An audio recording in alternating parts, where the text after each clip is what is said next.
RER Sport, information. RER, il est 8h15, le journal présenté par Éric Michel. Bonjour.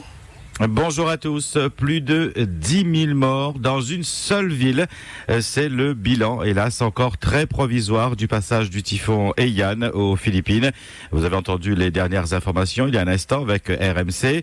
Les dommages causés sont comparables au tsunami de 2004 selon les nombreux témoignages. De nombreuses zones sont encore difficiles d'accès. Les lignes de communication sont coupées et les routes sont impraticables. Haiyan est considéré comme le plus puissant typhon ayant touché terre. Des vents de plus de 300 km/h ont balayé les Philippines. Devant l'ampleur du désastre, la communauté internationale a immédiatement mis en place l'aide d'urgence et la Croix-Rouge lance un appel aux dons. Ils peuvent être faits sur le site internet www.croixrouge.fr ou par chèque à envoyer à Croix-Rouge française, urgence typhon Haiyan, 40 des rue Bois de Nefle, 97 400 à Saint-Denis. C'est l'objet d'ailleurs de votre question d'actualité aujourd'hui.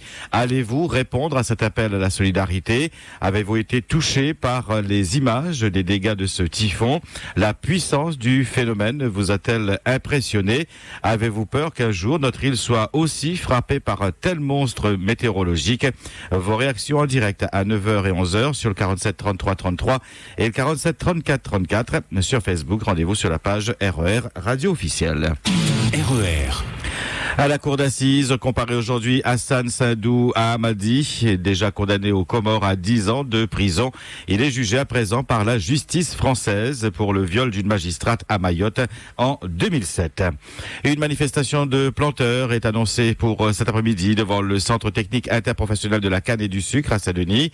Ils réclament le paiement de la recette énergie bagasse ainsi que les aides liées à l'exploitation de la canne. Emmenés par la CGPER, les planteurs déposeront une motion auprès de la direction du CTICS au boulevard de la Providence. Comme dans toute la France, la Réunion a commémoré hier la fin de la Première Guerre mondiale, mais notre île a également célébré la fin de l'engagisme en 1882. Une pratique qui s'est développée intensivement à la Réunion après l'abolition de l'esclavage en 1848. Des milliers de travailleurs indiens, malgaches ou comoriens ont remplacé les esclaves dans les champs de canne. Ils étaient regroupés à la Grande Chaloupe pour une mise en quarantaine. C'est dans ces bâtiments d'ailleurs du Lazaret que la mémoire de ces engagés ont été honorés hier. RER. Le salon Héloïse ouvre ses portes demain au parc des expositions à Saint-Denis, une première édition dédiée à la prévention des risques professionnels. Le public pourra trouver solutions, conseils, formations et produits auprès des 70 exposants dans différents domaines. Une série de conférences sera aussi organisée par la CGSS jusqu'à vendredi. À Madagascar, le président de la transition sort du bois après le premier tour des présidentielles le 25 octobre dernier, lors duquel son favori secret, Eri Rajao Nariman Pianina, a obtenu 15,93% des suffrages, alors que Jean-Louis Robinson, candidat soutenu par son adversaire Marc Ravalomanan, a recueilli 21,10%. Ange Radjoel affirme que son candidat sera le nouveau président de Madagascar, car il va bénéficier du soutien de 10 candidats en course lors de ce scrutin. Le deuxième tour de ces élections présidentielles aura lieu le 20 décembre prochain. RER.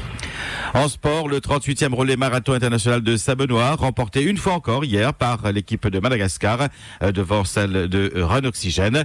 Jean-Louis Priano a mis un terme à sa carrière longue de 42 années de fort belle manière en montant sur la 3e marche du podium pour la toute dernière fois. En judo, Mathieu Daffreville tire aussi sa révérence. L'ancien numéro 1 mondial a décidé de mettre un terme à sa carrière à 31 ans.